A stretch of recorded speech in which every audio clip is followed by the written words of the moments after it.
In the quiet streets of Circleville, Ohio, a town often portrayed as the epitome of calm, the idea of locking doors felt like an unnecessary formality. But don't shrug off this well-worn notion just yet. Enter the annual spectacle known as the Circleville Pumpkin Show, a hidden gem that suggests the town's tranquil surface might be masking a more mysterious reality. Hi folks, I'm Johnny and welcome to The Oddest. We're about to delve into the chilling maze of the Circleville letters, where every neighbour is a suspect, every shadow harbours a threat, and the truth remains as elusive as the perpetrator themselves.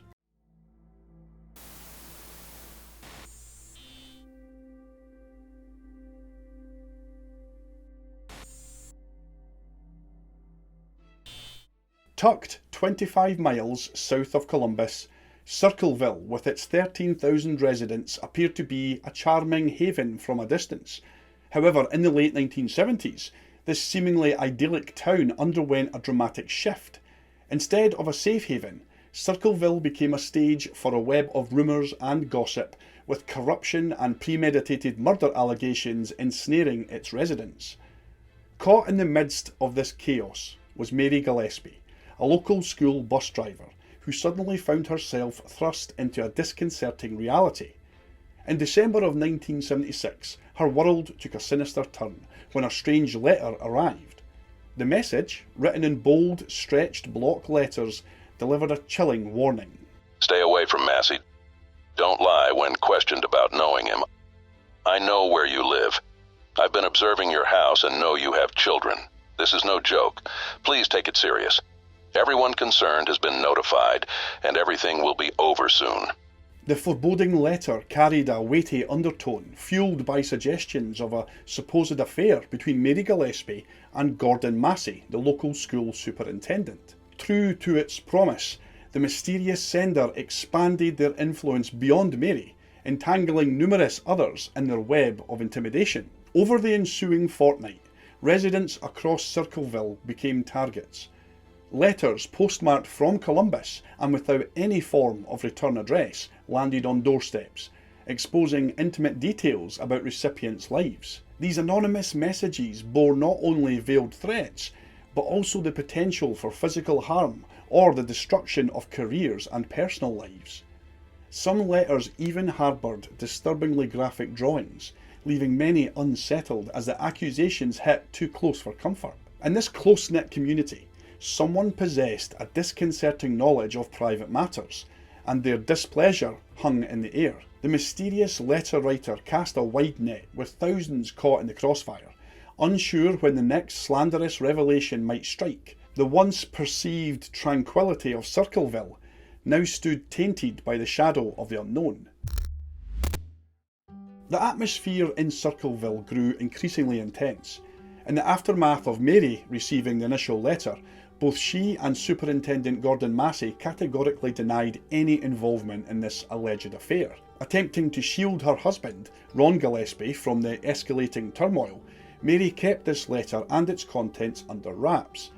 Yet her efforts to contain the mounting tension proved futile when, less than a week later, another letter arrived, echoing the first. However, Mary displayed little inclination to succumb to the writer's demands and to admit to this alleged affair. The situation escalated further 2 weeks later with a third letter. Bearing the same distinctive handwriting as the initial one, it carried a more menacing tone. Lady, this is your last chance to report him. I know you are a pig and will prove it and shame you out of Ohio. A pig sneaks around and meets other women's husbands, behind their back only. Causes families, home and marriages to suffer. You're such a pig and I will prove it. Why doesn't he come to your rescue or has he too much to lose? His wife. Which pigs like you take advantage of? His $28,000 a year job or his kickbacks? How's your little girl? Will she grow up to be like you? Not satisfied with merely threatening to shred Mary's reputation, the writer also reached out to her husband, Ron, laying bare this alleged extramarital relationship and cautioning him to end this affair or face dire consequences. The letter to Ron was also ominous. We must inform you that your wife is having an affair with Mr. Massey and he has chased her until he caught her. Kill them both before they kill you. Remember, we know where you work and know your red and white truck. No one can help you. Think of your children and their future, call the school board, and report the truth after you finish your investigation. Notify the school board immediately. Again, your life is in danger. The situation took a sudden twist as the mysterious writer abandoned veiled threats, adopting a more aggressive and untraceable handwriting style. A grid of squared-off capital letters, thickly drawn and evenly spaced out on the page. In their quest for a resolution, Mary and Ron sought support from close family, enlisting Ron's sister Karen and her husband Paul Freshour. Together they brainstormed, and after careful consideration, they zeroed in on a potential suspect. See, some letters were signed with a W, which led them to suspect Bill or William Massey, Gordon's son, as this elusive writer. It made sense. He had a motive to protect his family.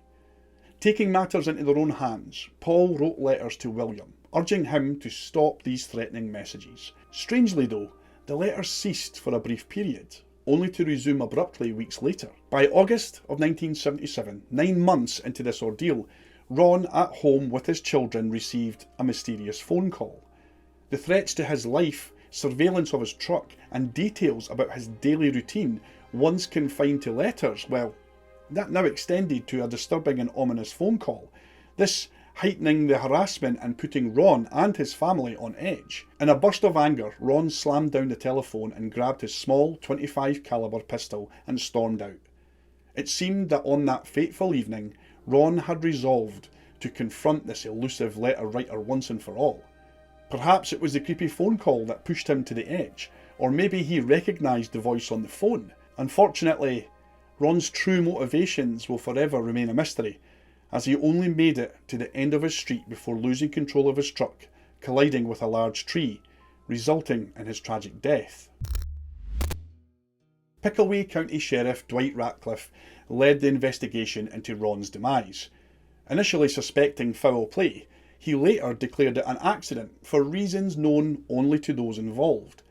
However, one peculiar detail emerged during Ron's autopsy. His blood alcohol level was 0.16, which was nearly twice the legal limit. This finding sparked disagreement with Ron's family, who insisted that he was not intoxicated when he left the house.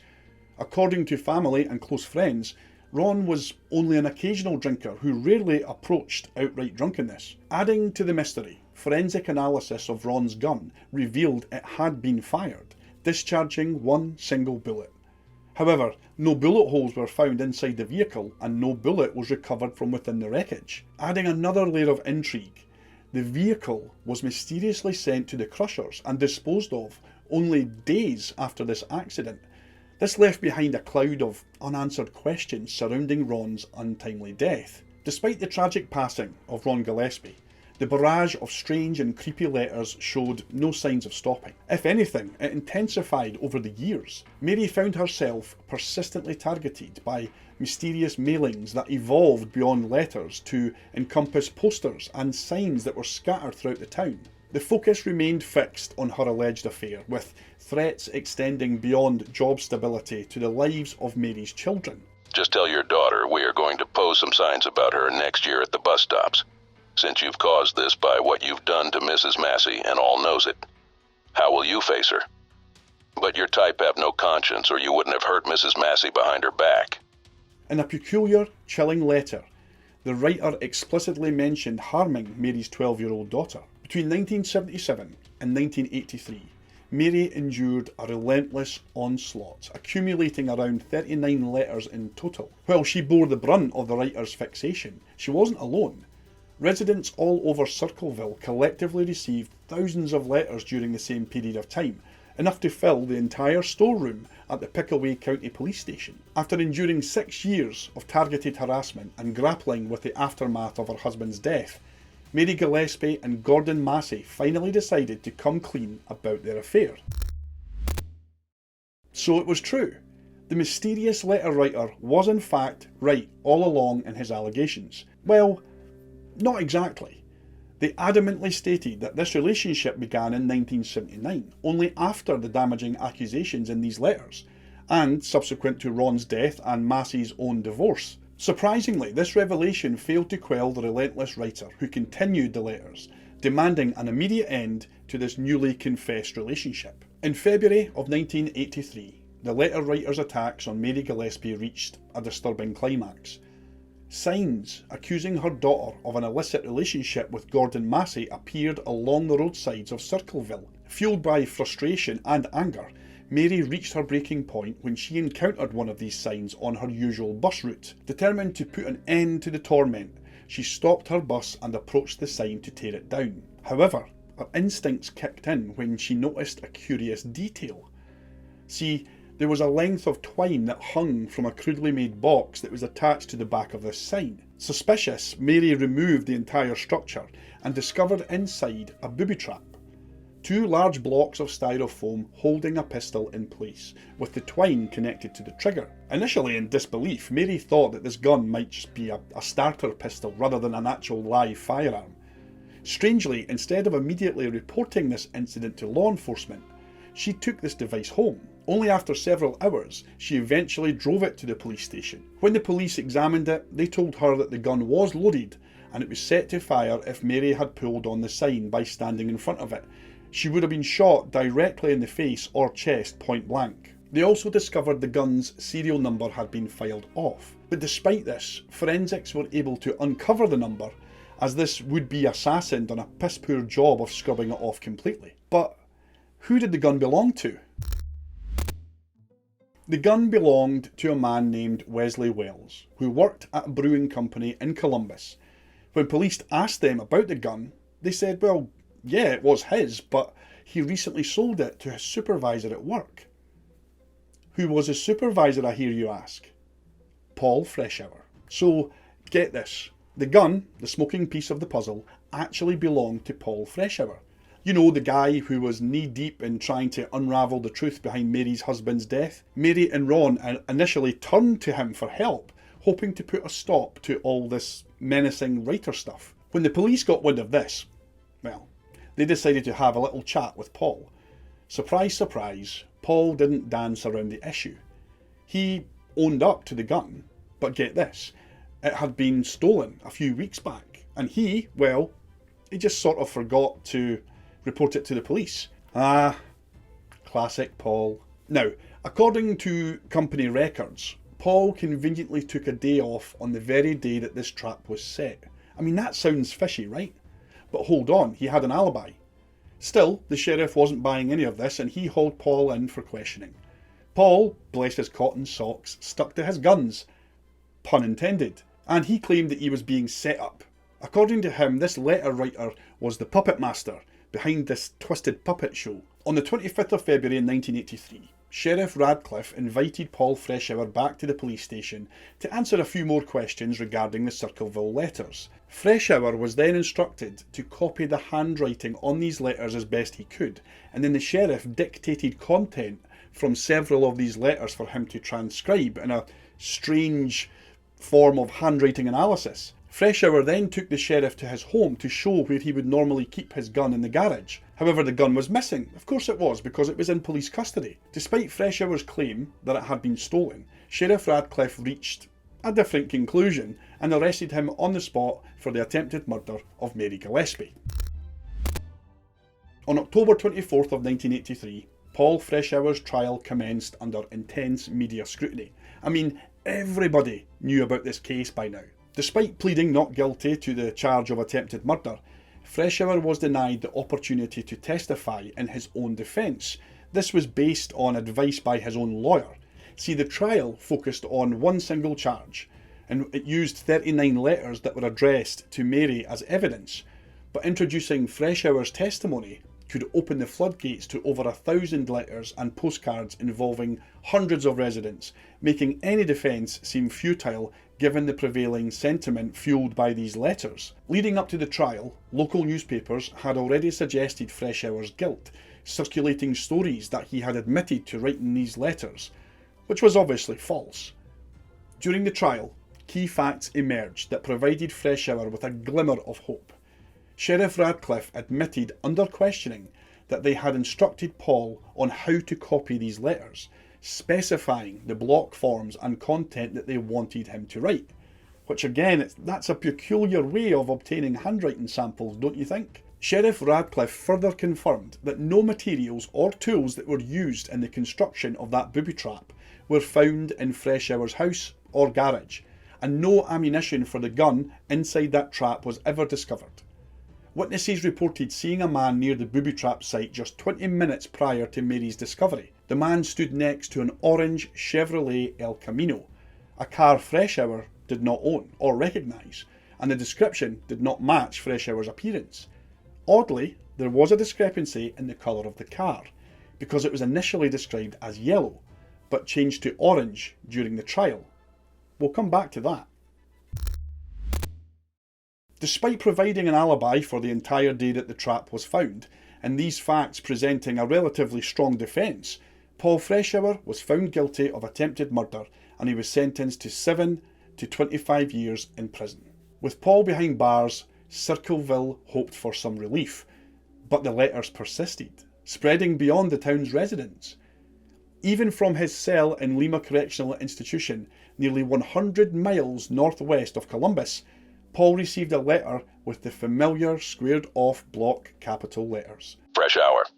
Now, when are you going to believe you aren't getting out of there? I told you 2 years ago when we set them up, they stay set up. Don't you listen at all? No one wants you out. No one. The joke is on you. Ha ha. Tell no one of this letter. I saw the paper, great news, great. The sheriff loved it. Ha ha ha. Do you believe it now, do you? The taunting style mirrored the earlier letters that had plagued Circleville for so long. Prior to his incarceration, many in Circleville had believed that he was guilty, influenced by the sheriff and local media who had pinned the blame on Freshour as the Circleville writer. In the shadowy confines of his jail cell, Paul Freshour found himself entangled in a web of torment, each letter that arrived more malevolent than the last. The first was merely a prelude to a barrage of taunts that would haunt his days behind bars. One such letter, its venomous words etched in ink, sneered at Paul's unfortunate predicament. Shame how things work out, but better you than me. The sheriff says you did it, but we know better, don't we? In the wee town of Circleville, the letters weren't confined to prison walls. They slithered into mailboxes, spreading fear amongst the residents like a contagion. A cryptic dance between law enforcement and the unseen author played out, leaving the townsfolk grasping at straws. Rumours circulated that Freshour, imprisoned and, in fact, in solitary confinement, he was somehow able to orchestrate this sinister correspondence. Attempts to quell the rising panic led Sheriff Radcliffe to thrust Paul into solitary confinement, as I said. Yet the letters still persisted. Local papers chronicled the growing tally reaching into the hundreds. Sheriff Radcliffe, still sure of his conviction, he insisted, nope, we've got the right man. The sheriff's reassurances did little to ease the growing tension in Circleville. No one could figure out how those letters slipped through the prison's tight grip. Tessa Unwin, the prison spokesperson, brushed aside any talk of smuggling. The letters, a constant headache for Radcliffe, ironically became Freshour's lifeline.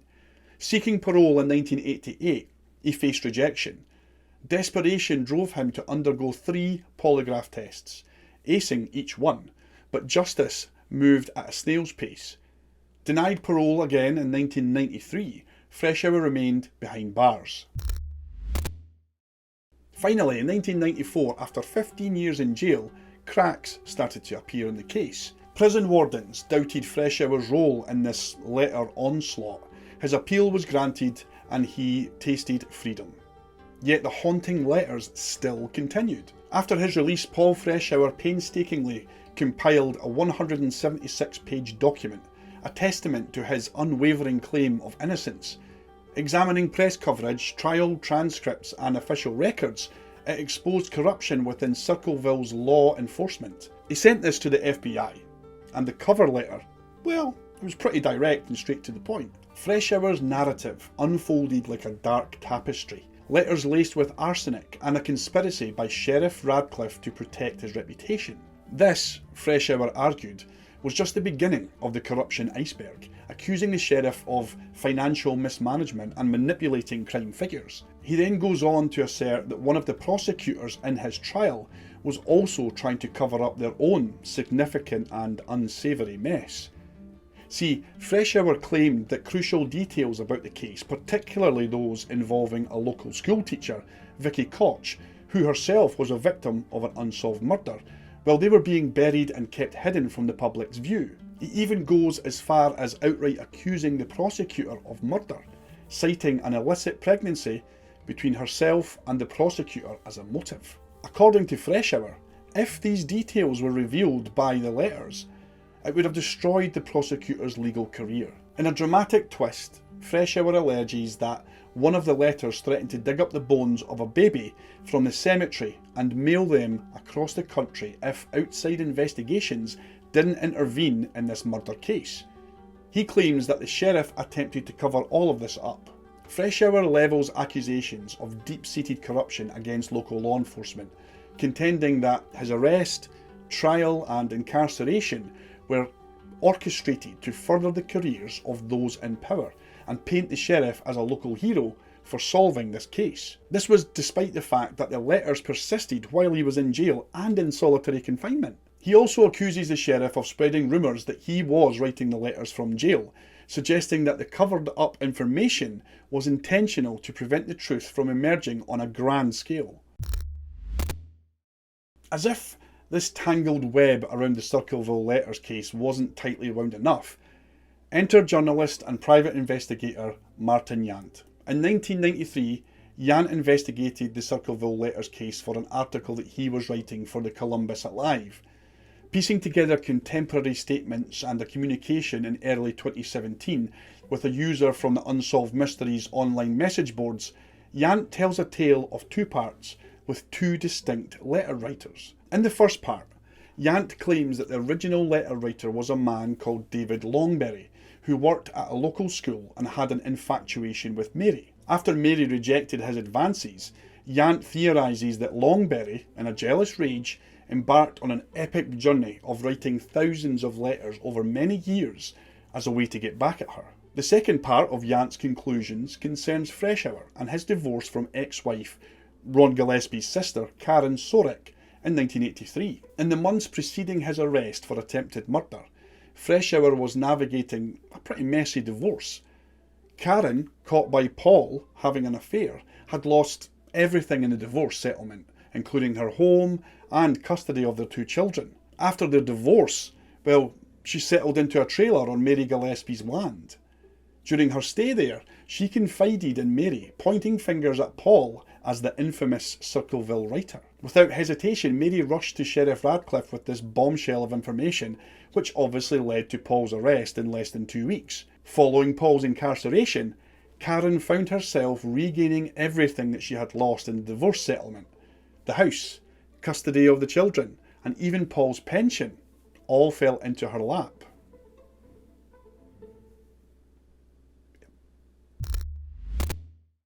Fast forward to 1993, when Yant, writing to the parole board advocating for Freshour's release, expressed his views on Karen. He described her as an individual consumed by irrational hatred, willing to fabricate anything to tarnish Paul's name. In his 22 years as a journalist and investigator, he had never encountered someone who dedicated to spreading falsehoods so much. Then came another bombshell that turned heads, tying everything back to the mysterious colour-shifting Chevrolet El Camino that I mentioned from Paul Freshour's trial. Yant revealed that a report previously discussed in Columbus Alive placed a man resembling Freshour at the alleged crime scene. Unmentioned in this article was the description of the vehicle, which matched the one exactly owned by Karen Sorek's brother, although some sources say it was Karen Sorek's new boyfriend. Before jumping to conclusions, let's have a recap.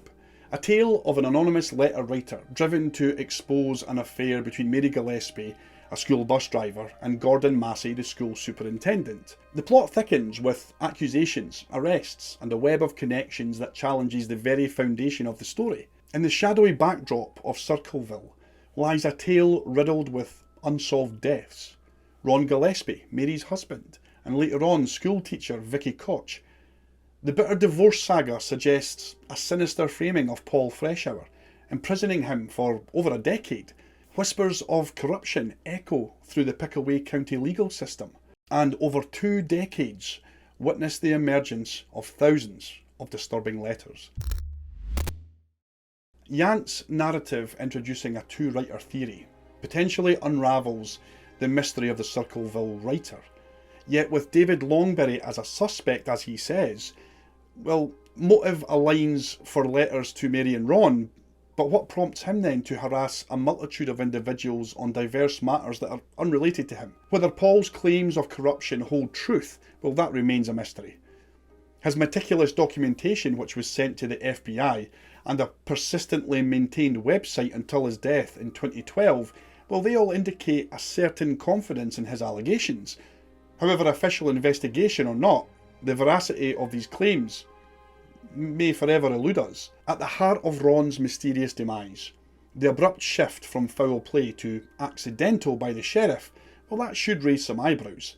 The discovery of alcohol in Ron's system, despite family objections and a puzzling bullet fired from his gun, well, this all just adds layers to this Circleville mystery. Was David Longberry the original writer? In the late 90s, he fled after committing a heinous crime, later taking his own life. Rumours circulated that letters persisted during his time on the run, with sporadic reports extending until 2003. The sheer temporal expanse and volume of letters create a mind-bending puzzle. 20 years since the last reported letters, the town seemingly breathes a sigh of relief, returning to its quaint annual pumpkin shows. Yet for the long-time residents, a lingering unease persists. As they check their mailboxes each morning, the haunting question lingers: will the town ever really be free? Now, listen, I'm not sold on Paul being the only letter writer. Sure, he's got some blame in this, but he's no Lone Ranger. And Karen? Maybe she's not as awful as people say. The Circleville mystery isn't a showdown between good and evil. It's got a tangled web of victims. Here's the deal. It's easy to want justice, especially if you love a good puzzle. But some folks demand payback, thinking justice wasn't served. Before you jump on that train, consider this.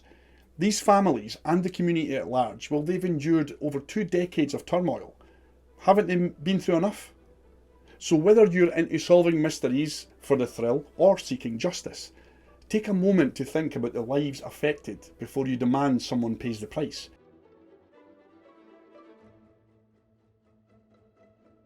Thank you for taking the time to watch this or any of my videos. I truly appreciate everyone that takes the time to leave a wee comment or hits that like button. It means the world to me. My head is absolutely spinning with all of this mystery in this case, and the only remedy is a nice cup of tea. So, with that being said, take care of yourselves out there. Tell someone that you love them, and remember, no matter what, keep smiling.